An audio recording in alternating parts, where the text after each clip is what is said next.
And we're off. Today, we are chatting about your content not getting you clients. Womp Womp womp. womp. Jana is actually going to be our guinea pig today. And I'm basically going to ask her questions, and she's going to give us all the dirty details that she feels like she wants to give. Okay. So, with that being said, Jana, what prompted this topic, first of all? Yeah. Well, I think today, we want to talk about what happens when your content isn't converting. And so for me, because I work primarily with online coaches and service-based businesses, to me, that feels like you're putting a lot of content out and you're not getting clients from it. You're not seeing the content that you're creating resulting in people booking calls with you, buying your thing if you have a click to buy offer, taking that next step, applying, to work with you, things like that. So whatever that next step is that you have set up, they're not doing that essentially, right? Yeah. It also could mean that you're using your content to grow your email list, and they're also not signing up for, your emails. So conversions can be different things, but I think mostly today I'm talking about what it means when, you feel like you're creating a lot of content, but it's not getting you clients. Or if you're listening to this and you are more of a digital product seller, like I know a lot of people in Heather's audience are, or if maybe you're a physical product seller, you can think of it as like you're not getting buyers. People aren't buying as a result of the content that you're producing. And I think the reason I want to talk about it is because I was saying this the other day. It's like on some level right now, there's something going on right now in our online space. I feel it here. I feel it on Threads a lot. I feel it on Instagram, where people are just tired. Like people are so tired, and they're tired of social media. They're tired of content. I think right now, like this week in particular, everybody's saying like they're tired of Instagram.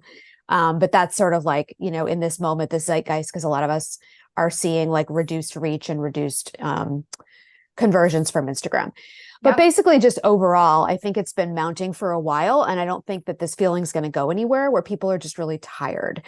Yeah. And I think that it's really because like a lot of coaches and service providers and other entrepreneurs as well just feel like they're like putting in the reps with their content, like they're doing the thing, but it's just not converting. And so because I feel like it feels urgent right now. And so that's why I thought it would be really good for us to just have a real, like honest kind of like tough love conversation about, why we think people create lots of content and it doesn't convert. And I have three main reasons that I was going to ask that I see. Yeah. Like the three things that I see that I kind of wanted to outline today. So but you're seeing it too, right? Are you feeling it out there? Are you feeling like people are telling you that they're personally felt this all year long? And from the beginning of the year, I have just all the conversations I've had, and it's not like anecdotal. It's been probably hundreds of conversations with people who are looking for support in their businesses, but they just don't have the money to invest. And I think that's the single biggest reason my membership has really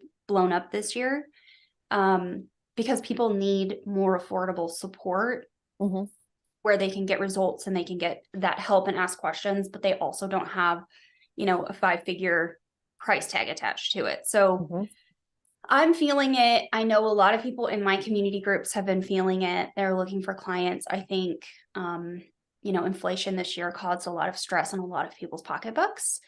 And I think we can draw a lot back to that. But I also just think that the ecosystem that we live in and we thrive in is changing, and it's shifting with the introduction of AI and with, inflation and the economy being the way it is. But also just things grow and move and shift over time. And I think we are seeing that right now, but I think we're so close to it. It's hard to actually see that shift happening. I think it's already been happening for a while. So and I mean, no, go ahead. I was just going to say, like, if you're tired, I honestly, these days, I don't feel tired with content, but I've gone through periods of time where I did. And I just have to say that if you, Heather, feel tired, even though you're creating content that we know does convert because your membership has been growing, you're making sales. I think about the people out there who are haven't found the type of content or the right content mix that works for them, and therefore their content isn't making sales. And this goes back to what we talked about in a live stream a couple of weeks ago when we talked about avoiding content burnout, which is that I think content burnout really comes not only just from being tired, but being tired paired with not seeing the results that you want or that you hoped for, and feeling discouraged when your content isn't converting. So that's who I really want to talk to today, is people who might feel discouraged because their content isn't converting. And then I also just want to say too, that I do agree that there's things going on out there. Economy is shifting, our space is shifting, but a lot of people are still buying. You're a great example of that. Like, people are buying what you offer. People are buying what I offer too. And I have other friends, in the space who are doing well with sales. So it's not that the economy has made it so that we can't sell, but I do think that one of the things, and there's a lot of pieces of what you said that we could talk about and tease out, but one thing that really came to mind here is that I think people are much more savvy than they ever were before. It used to be that you could kind of put out like whatever content you wanted to, and as long as it was like kind of loosely related to the thing you sell, the space was smaller and people were more apt to buy without really evaluating you and your offers. They were like, oh yeah, okay, that's what I want. And they would grab it because they hadn't heard of 3 or 4 other things that to them sounded similar, So there's trust has changed and that kind of thing in our online space for various reasons.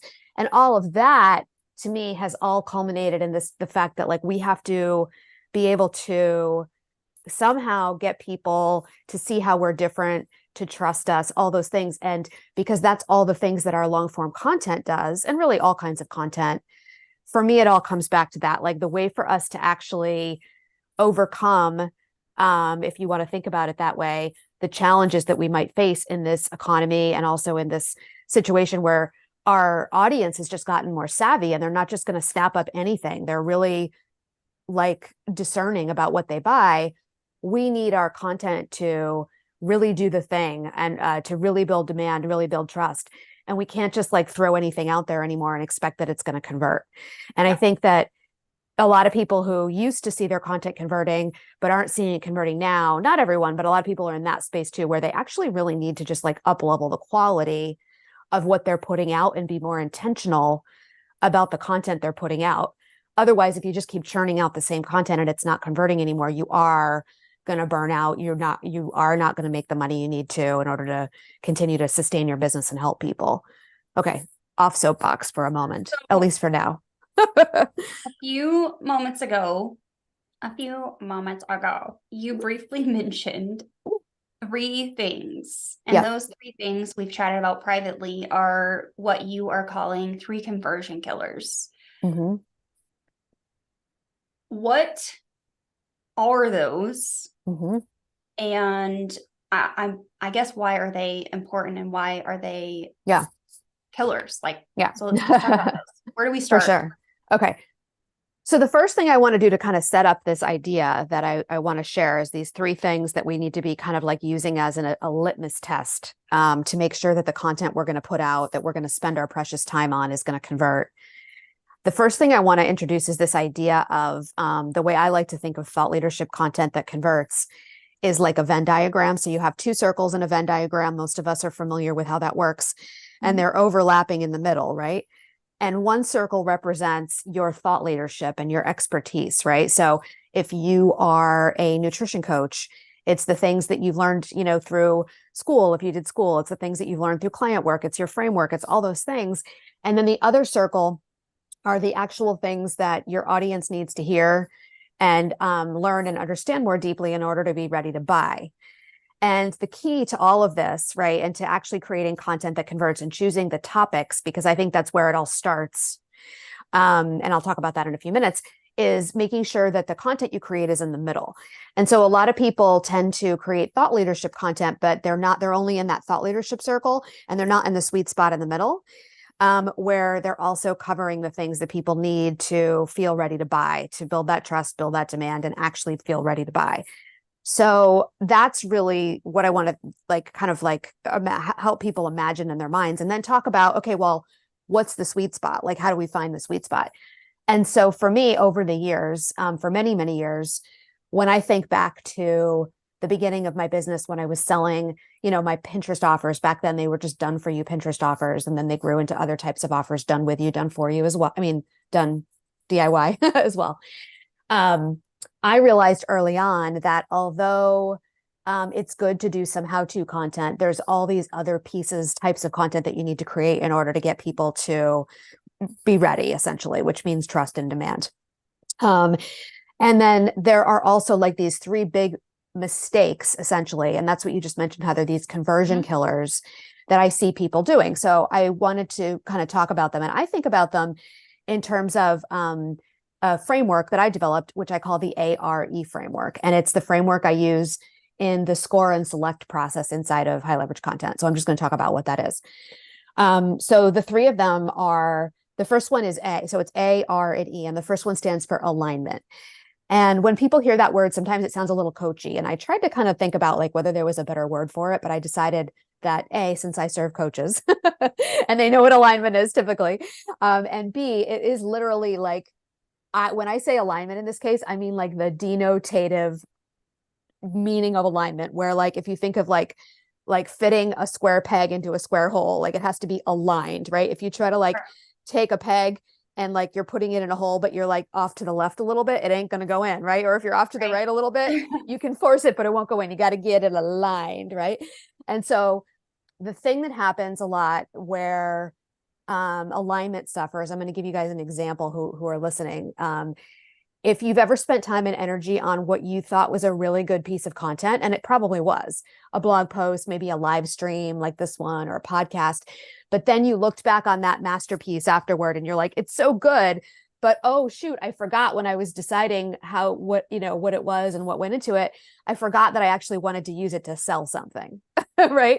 And so at the end of writing this amazing blog post or outlining, your YouTube video or whatever, you kind of like, and some people even do this when they're recording their YouTube videos. I know you don't, Heather, because you're a pro, but at the end, they kind of panic and like tack on some kind of like somewhat random call to action to their for a paid offer, right? It's like, oh, and also I have this thing and it's sort of related to what we talked about and you should buy it, right?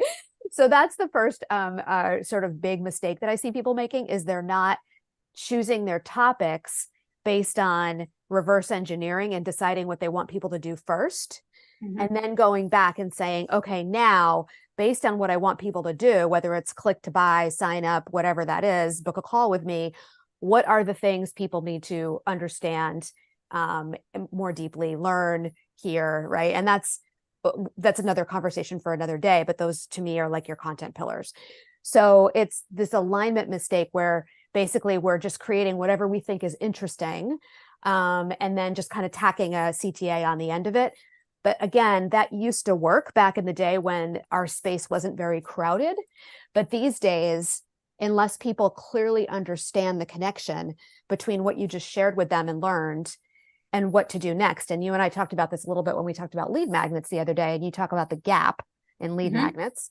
So if there's anybody watching and wants to learn more about that, go back to the live stream that we did talking about Heather's framework for lead magnets, because that's related here. That's the thing, is like we have to be really intentional about reverse engineering instead of just creating random stuff that's not aligned with our paid offer, right? That's the thing. So many people are just putting content out there that isn't actually in alignment with their paid offer. And it sounds crazy, but if look around and you'll see it, people do it constantly. And then they wonder why it's not converting, So, okay, that's the first one. Blah, blah, blah. What do you think of that? Do you see it too? Is it just me? It's not just you. I definitely think that it's a skill that people can learn, and not enough people are actually learning it in the beginning. I too also suffered from this in the beginning when I was starting my YouTube channel, because I didn't really have a thing in mind that I wanted them to do. So I just, for the first year of putting out content, I really just created videos. And my website was there, like I had my agency, and I just didn't realize that it was going to do what it did. I just wanted a place to begin educating. So it was just kind of like a mishap, which happens to me a lot. It's how I even ended up in this business in the beginning. But but yeah, I think we just happen upon creating content and then later we start optimizing. Right. And I personally believe that it doesn't have to be that way. Like, I do believe in some experimentation to figure out, what you're good at and what you want to do and that kind of thing. But once you know what your offer is and you know what people want, what you want people to do next, I believe that it is possible to at least shortcut that process of figuring out, eliminating some of the guesswork.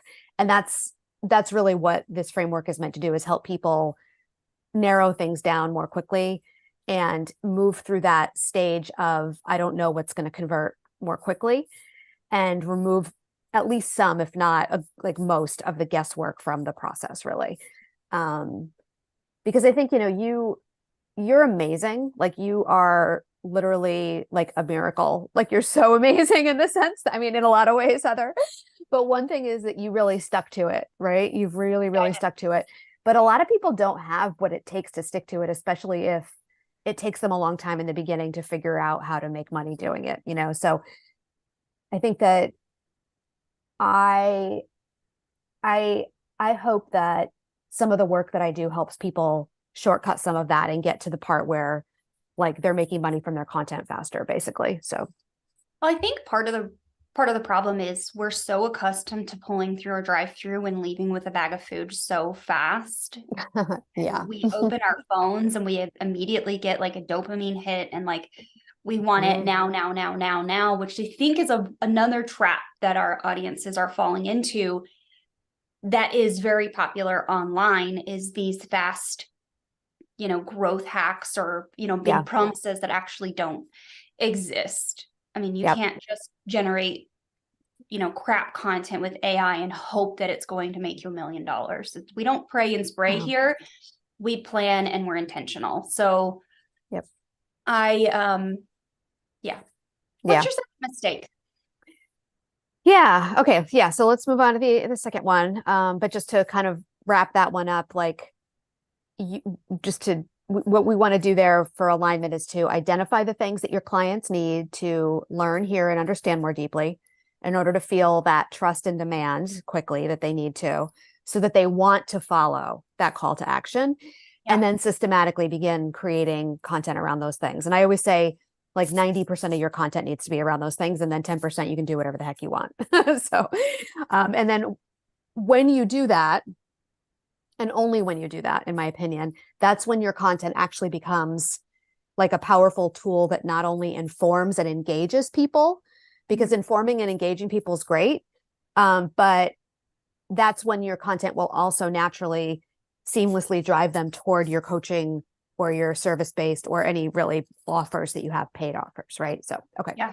All right. Off that soapbox and on to the next one. So R is the second one in my framework, and R is for relevance. So far we have alignment, which is making sure your content's aligned with your paid offers, which sounds obvious, but a lot of people don't do it. And then the second one is relevance.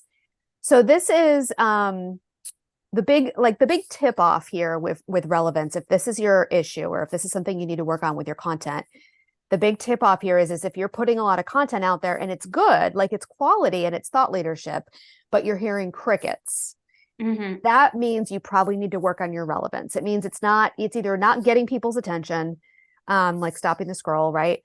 Or it's not keeping their attention. And so you end up feeling, this is where a lot of coaches say they end up feeling like the best kept secret, because they're putting out this content that's good, but people aren't really noticing it because it doesn't feel relevant to the people. And it might feel relevant to you, but it doesn't feel relevant to them. And so that's the issue with relevance. And so you want to make sure that you're not just choosing topics that you're passionate and excited about, but that you are truly, truly putting yourself in your ideal client's shoes and thinking about whether they are connecting the dots and if they are going to see what's in it for them.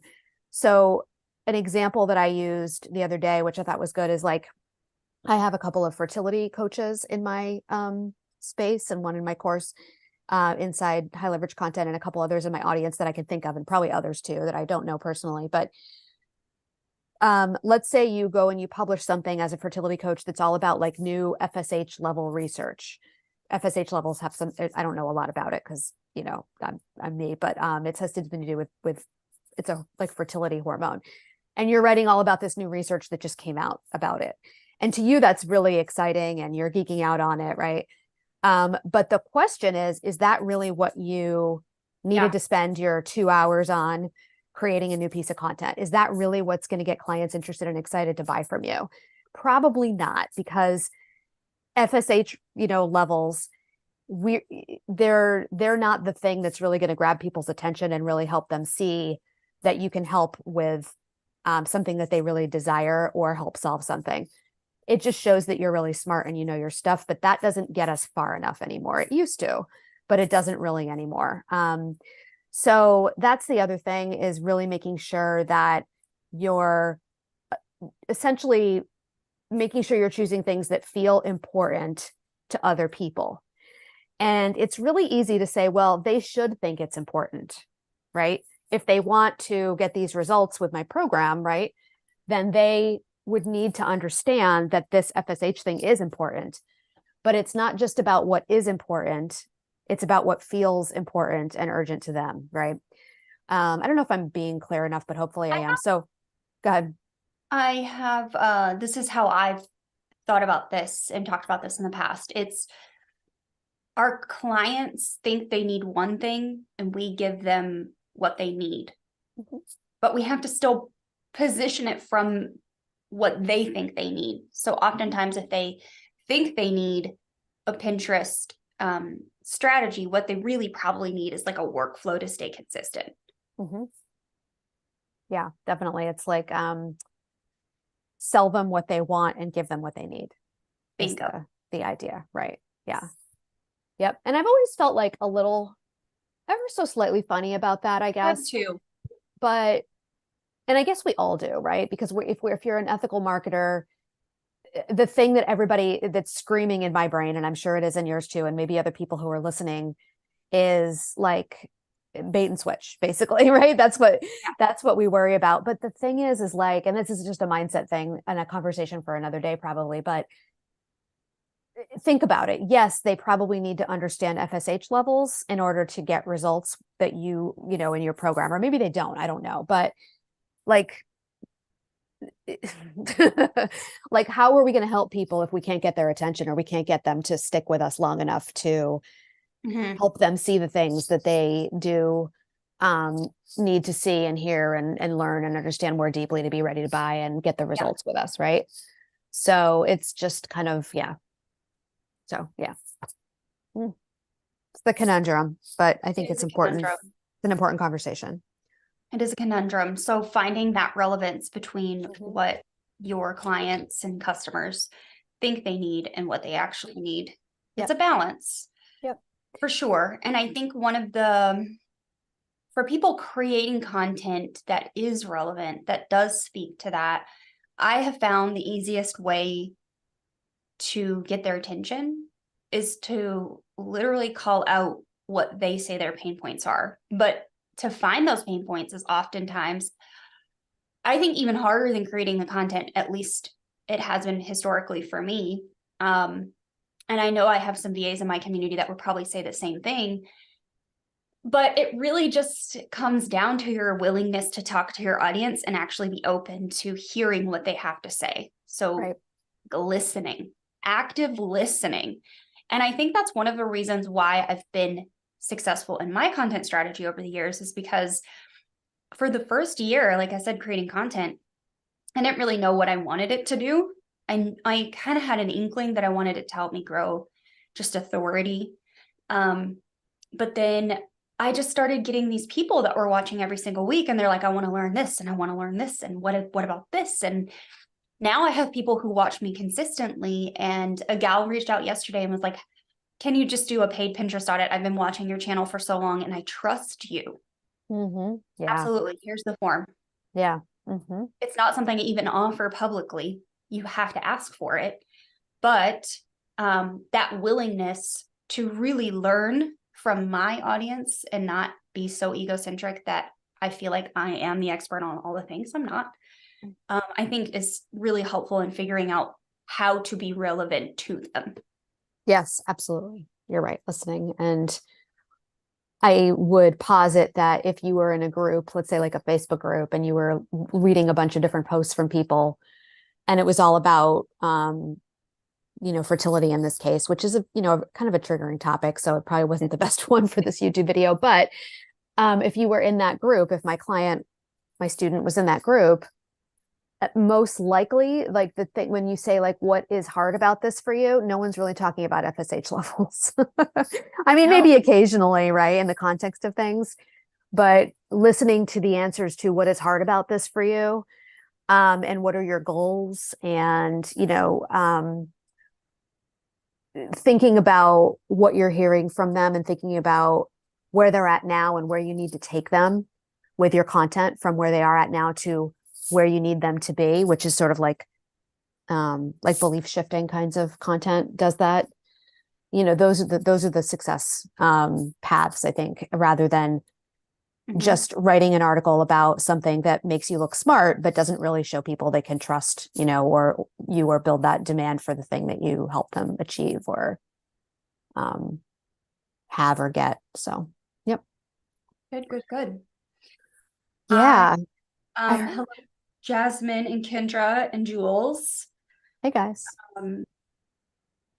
Welcome everyone. If you're still here hanging out and watching us, we are talking about 3 content marketing mistakes that coaches make when creating content that isn't landing them clients. So if you're just joining, that's kind of what we're chatting about. So far, we've talked about alignment and relevance being mistake 1 and mistake 2. What about mistake 3? Yeah, I'll talk about the third one in a second. It just occurred to me. Do you ever watch The West Wing, or was that kind of like before your time? Okay. No. So we've been like it 3 times. Okay. So good. We've been rewatching it, and I think so. President Bartlett quotes someone, and I can't remember who it was. I think it might have been, ironically enough, I think it was Mario Cuomo, now that I think about it. But his quote was that we campaign in poetry and we govern in prose. And I thought that was so interesting. It reminded me of the idea that we talk about, selling them what they want and giving them what they need. So it's sort of like that too. Let's just be honest. The American people are the same way, right? when it comes to just being in general. Like they want one thing, but they really need something else. And we need a lot more than we think we want, Yeah. Right. So, okay. So back to the framework. Yeah. And I want to be careful too, to say, like, even with like me talking about alignment, relevance and ease, I want people to take note of the fact that when I talk about these things, I give examples of things. I say, hey, like, alignment might be your problem if you're creating an awesome piece of content and then tacking a CTA on the end because you're like, oops, I forgot I wanted to sell something with this piece of content that I just created, this masterpiece, right?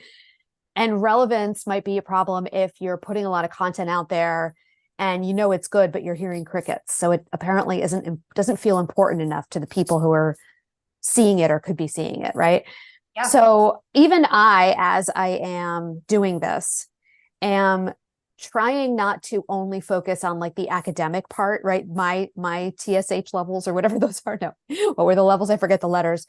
I'm talking about the things that actually people experience in their day-to-day life, right? And I just want to kind of point that out, right? It would be easy for me to just get really nerdy and only talk about my framework, but instead of giving you examples and meeting people, hopefully, where they're at with these experiences that I know some people are hearing and being like, oh my God, that is what I experience, right? So that's kind of an example of what we're talking about. Okay. The third, the final one is ease. So my ARE framework is alignment, alignment with your paid offers, relevance, things that feel important to your audience, not just to you, and then ease. And the thing that I want to bring up for people, and I know because we have a lot of Pinterest users and Pinterest marketers on here, they're going to recognize this. We've all been involved. We've all been in a situation where we're the consumer, we're scrolling Pinterest or anywhere, and you see a pin that really sounds awesome. Like it really, someone who created that pin, maybe it was Heather and her team because it's awesome. The messaging is on point and it sounds like it's an incredible piece of content. Although this wouldn't be you because you wouldn't be working with someone who doesn't have something good on the other side, because that's what's going to happen here. So you see something, it sounds great. It sounds like it's going to solve a problem that you have, or it's going to finally shed light on something that you've wondered about. You click over, right? And then you get there and you're like, oh my God, womp womp. It's like 5 paragraphs and there's nothing here that isn't something you've heard before from other people. There's nothing here that's unique. And it's so anemic, basically, right? So that's the opposite of that, is choosing topics with thinking about one of these 3 things we're using as kind of like the litmus test for our topics, is to make sure that whatever topics you're choosing aren't just aligned and just relevant, but that they're also going to be easy for you to go into great detail on. Because the third piece that we really need our content to be, we need our content to go deep. We need it to be different than anything else someone could have found anywhere else. We need it to show your own expertise and your own experiences and your own unique perspectives. There are a ton of ways to do that, to infuse your own special sauce into content. And you have to choose topics that are going to be easy for you to get into a lot of detail on, so that you can infuse those, examples, different perspectives, your framework, all those things that are going to make it different than anything that people have seen everywhere else. So the E is for ease. And essentially, when you're looking at your content topics, if you have 100 content topic ideas, which a lot of us have a lot of ideas, I only want you to pick the ones that score high for all 3 of these things: alignment, relevance, and ease. And that means that we're going to have to leave some ideas that we think are good ideas on the cutting room floor, or put them in a good idea fairy Asana project like I have for maybe another time, so I don't forget them. But that's really what I want people to do with this framework, is use it as that litmus test or a gut check to make sure that you're not about to create a piece of content and spend hours doing it that isn't aligned to your paid offers, isn't relevant for people who are actually the consumers or your ideal client on the other side of the content, or isn't easy enough for you to go into great detail and get specific and bring your special sauce to. Okay, so that's it. The A, the I, the R, and the E. And So the 3 conversion killers are like the opposite of that. When you don't do these things, you're killing your conversion. These are the things I do want you to do. Okay, sorry, Heather, go ahead. I spoke over you. No, you're I fine. get excited. Let me give you a break so you can take a turn with your coffee cup. Every year for the last 3 years, I have created one very specific piece of content for this YouTube channel for each year. And that's my Pinterest marketing strategy. I would tell my friends video. And it quite literally goes through everything that you need to have a successful Pinterest strategy, going forward. And like right now. Yeah. And every year it's updated for current trends, current market forecasts, like current platform updates and best practices. Love it. And every year I pull the same outline out, because this original outline was created to sell my membership. So the very first year I published this video was 2021, and then I did 22, 23. So maybe this is my 4th year doing it. I don't know.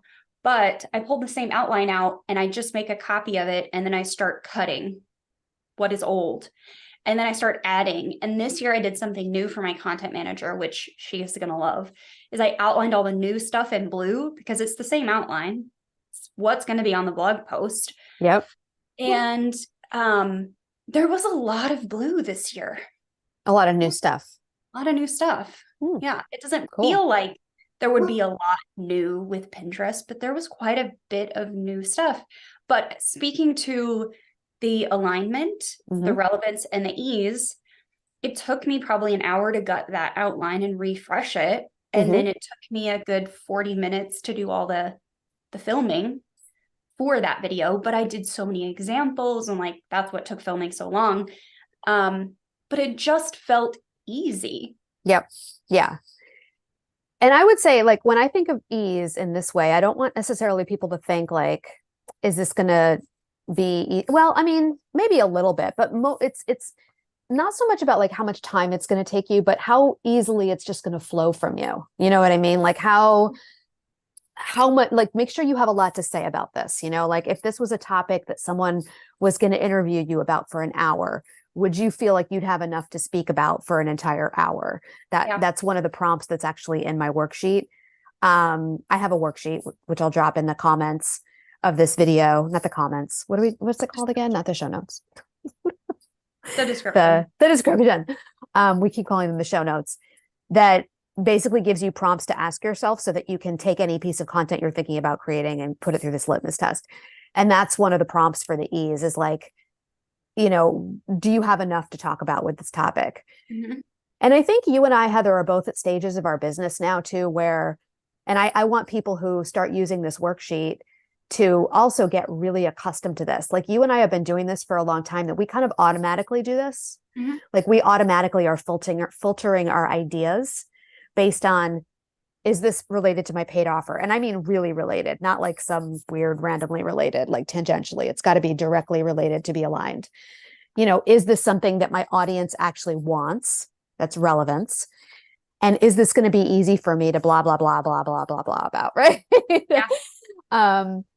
So we do this kind of automatically, but if you're a little bit newer to content creation, or you are finding that your content isn't converting, my best advice is to really get used to using this type of framework, or this exact framework, if you'd like to gut check or litmus test your topics to make sure that you're not choosing topics that are missing the mark on one of these, because that's when you end up spending a ton of time creating something that doesn't perform and doesn't convert, right?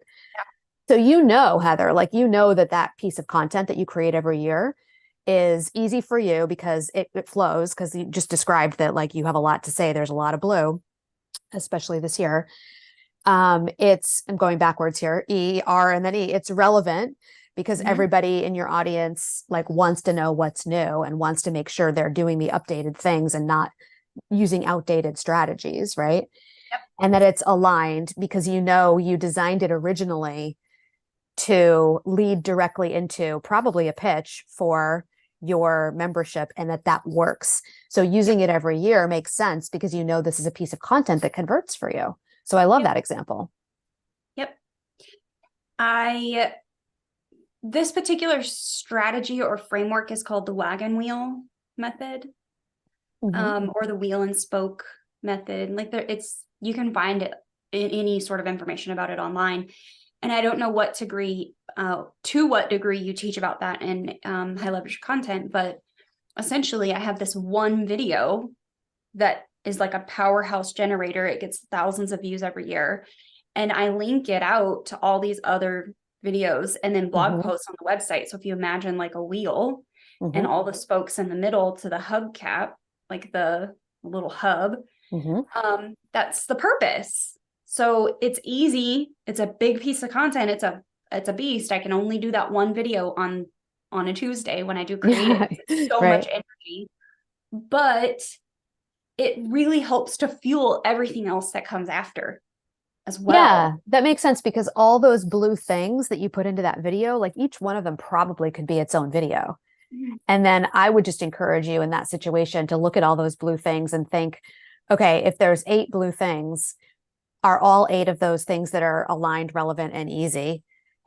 Or is it only 5 of them that really score high enough on that alignment, relevance, and ease to actually pull them out and create like a whole new, more focused, more detailed video? So yep. I love that idea. The idea that you've got that wagon wheel in the middle and that like all roads lead to that, especially if it converts, right? If you have a piece of content that converts well, it makes sense to send other pieces of content, like to put that in people's path, basically, to use that as like a stone. If you think about it as a step, like a path, a garden path that everybody will sort of like need to step on to get to the middle, kind of thing.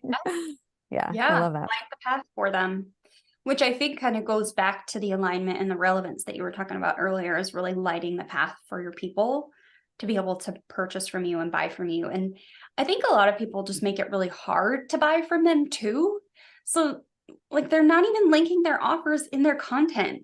Let's do that. Yeah. I mean, we talked about alignment, making sure that any topic you choose is going to be directly related to your paid offer. But you're right. It's like the even one step behind that is like, are you even putting a call to action in your offers? I mean, I see people create, really, really good like thought leadership content that's over in that one thought leadership circle, but it's not in the sweet spot in the middle where it overlaps with the things people need to hear and understand more deeply to be ready to buy.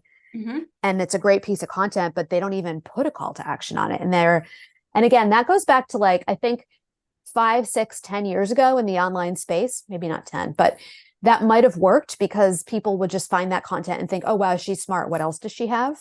But the space is just so crowded now that, like you said, we have to light the path. So Yep. if we're not lighting the path, if we're not saying, okay, here's your next logical step and why this makes sense as your next step specifically, people aren't going to, they're not going to continue down that path. They're going to see another squirrel and, go do that instead. Right. I was having a recent coaching call with my membership group, and 4 or 5 women spoke up after one of them said, and I was teaching on this topic actually, like, we are going to create this really good pillar piece of content, and we're going to link to the other things that are really relevant, as well as any free and paid offers. Like, that's the strategy. And one of the women that the woman I was talking to spoke up, and she's like, well, this makes perfect sense. And I don't know why I didn't do this previously, because that's why I'm in this membership. I was on your website for hours, reading and consuming everything, watching videos. And then I just realized that I just needed to talk to you. Mm-hmm. And then people started raising their hands. Me too. Yeah. I did that too.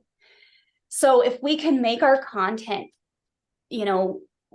fit this framework that Jana's talking about, the ARE, alignment, relevance, ease, and then we really light that pathway very well for them, they're going to consume your content. You're going to make it so easy for them to binge your content. Yeah. And then they're going to answer their own question. Should I work with this person or not? Right. Exactly. Yeah, I love that. And just an idea, I'm curious, have you ever thought about, or do you already do this, putting a call to action in your content that basically says like, did you like really learn a lot and wish that you could ask me questions?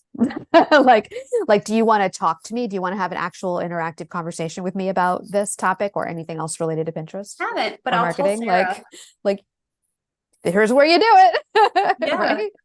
Like this is the way you do it. This is how you get on a call with me, Did do that in the new wagon wheel video I created that'll go live later this month. But I don't do that in the blog content. And I think I'm going to have Sarah go and add that to our call to action for the Academy. Like, do you want direct support from me?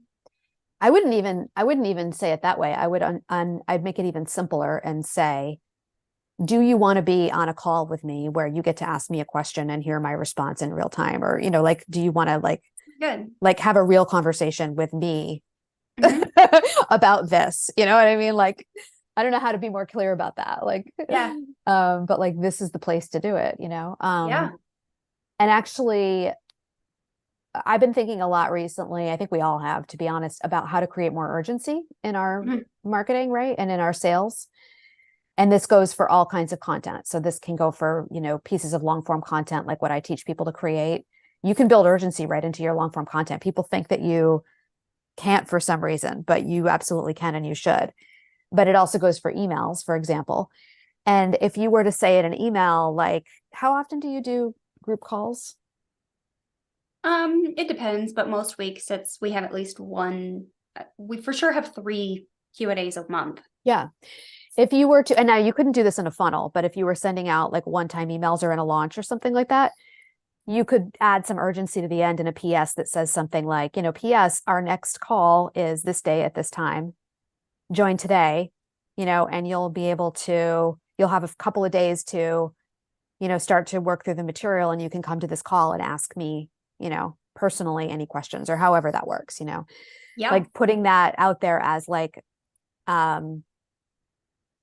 as helping them envision the next step, like giving them the actual like ability to envision that. And if you were to even add something like, our next call is this day and this time, if you join today for this price, you will be able to you'll have a couple of days to work through the first, whatever this, and then, on Tuesday at 3 o'clock or Tuesday at 2:45, you can, brew a cup of coffee and meet up with me and the others at 3 o'clock. And, I'll answer any of your, questions personally or something, something fun like that. So good. I'm going to test that out in my super signature and my emails. I like that. Yeah. Katie says, went through all of Heather's free content. She says yours. In this situation, she means mine. And then wanted more, and you're stuck with me, LOL. Funny enough, I ended up hiring Katie to help me do things in my business. So she also is on my team Landed now. a client. Yeah. So lovely. And then Jasmine says the calls in the academy are amazing. So thanks, Jeff. Thank you, Jasmine. Yay. That's so fun. That's so cool. When is your next academy call? Monday. And that's the last one for December. We actually do have a training in the academy this month, but our last Q&A call is Monday at 11 Mountain Time. And then I'm actually having a former academy member come and teach in the group, about cold pitching via emails. Cool. Love it. Their businesses for 2024. And I'm super excited about that. That's a new kind of stream of content we're going to start posting for VAs, specifically for our Pinterest managers. Amazing. Yeah. Yeah. I think cold pitch emailing can be so effective. And one of the things I love about it too, is that it feels really safe. Yeah. Because, some people don't like cold pitching on social media. And I get that, I personally you hear a lot of people like negging cold pitching, but I actually don't think it's a bad thing if you do it right. A lot of the ones I get in my own inbox are garbage, but I did get one this week on Monday that was so good. I'm actually going to hire her in January. Amazing. To help me to craft a cold pitch specifically for podcast pitching. Following the framework I learned about in the audio summit that I was a part of with you in November. Oh, Haley's in with you. Framework. So good. Yep. Haley, right? Yep. Haley Luckadoo in that summit. She went through, she gave a masterclass. I mean, literally it was a free, amazing masterclass. Yeah. About exactly how and what to put in your pitch to get podcast appearance, to land podcast guesting appearances. That was so good, wasn't it? Oh my God. I'm going to follow Haley's framework. And this gal cold pitched me and it was so good. And I checked out her website and it's very relevant. Very few people are actually relevant in my inbox who are cold pitching me. Don't want cold pitches about YouTube. Please no. Relevance. Feels important to you. It felt important to you. Yeah. Yeah. So anyways, I told her I was going to put her in my needs actions email filter, and I'm going to come back to her in January once I figure out exactly what I want it to be, and I'm going to hire her. Perfect. So love it. So you are we're off on a tangent, but in 2024, you want to be on more podcasts? Yeah. Okay. Good to know. I have a lot of people asking me to be on podcasts, and sometimes they want me to talk about Pinterest. And these days I am open to doing that in certain circumstances, but sometimes not. Especially, I got a recent request from someone who serves more like product-based businesses. So you and I'll have to talk about, what you want, but I might be able to refer some of those to you too. Yeah, that would be great. Katie says, I don't like it when someone makes you feel like they're trying to connect, but they aren't, and they're just talking to you so they can pitch. Right. It's we don't want people to pretend. It's but if you just cold pitch someone and you're like, hi, this is a cold pitch. Here's this is what I help people do. Here's why I think this might be helpful for you. I might be right. I might be wrong.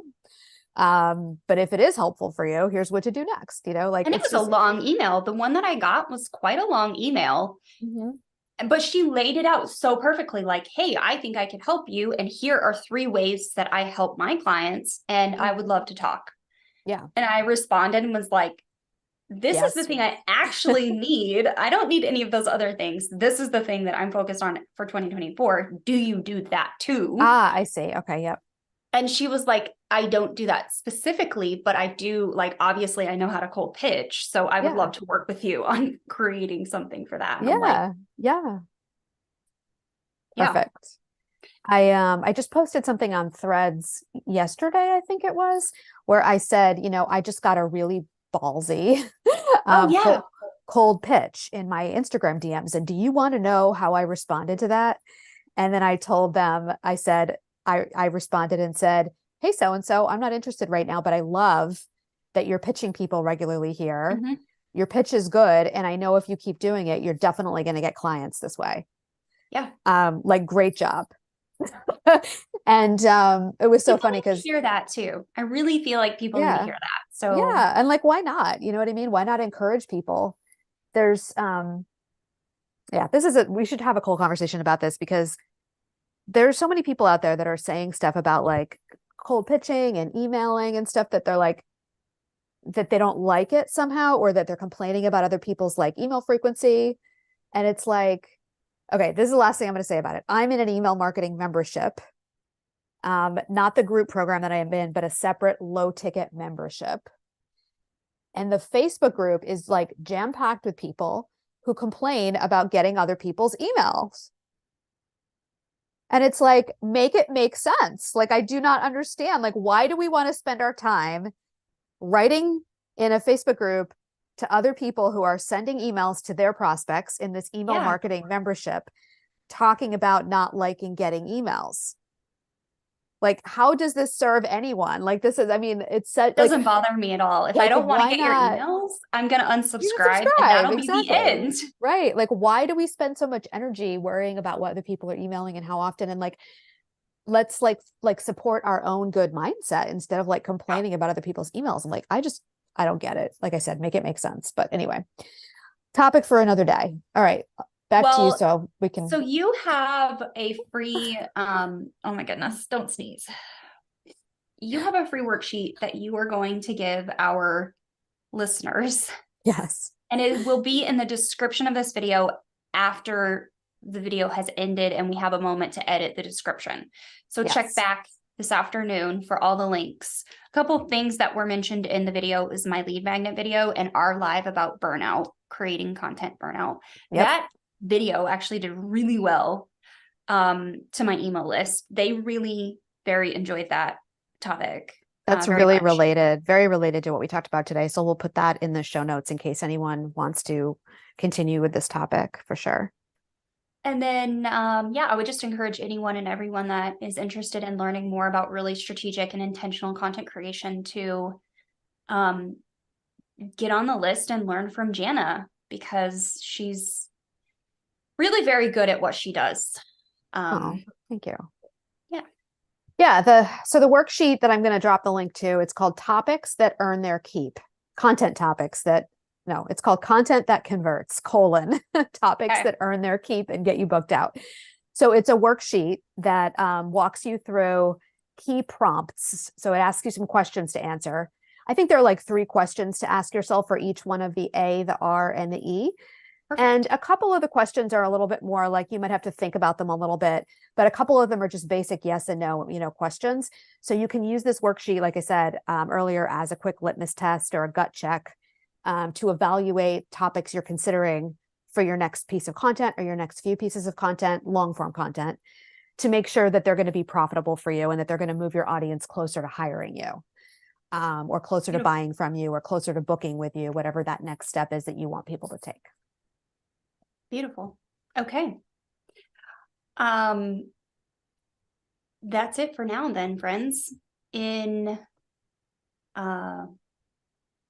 like in the future coming up for us, we are taking a break for no show for the next 3 weeks because we have Jana visiting me here in Arizona next week, and then we have 2 weeks off for the holiday. So we will see you all back here after the new year with a very relevant topic to what we've talked about in the past of content repurposing, and if your audience will get bored if you are repurposing content in all the places. So that'll be our next conversation, and that will be on January 4th of 2024.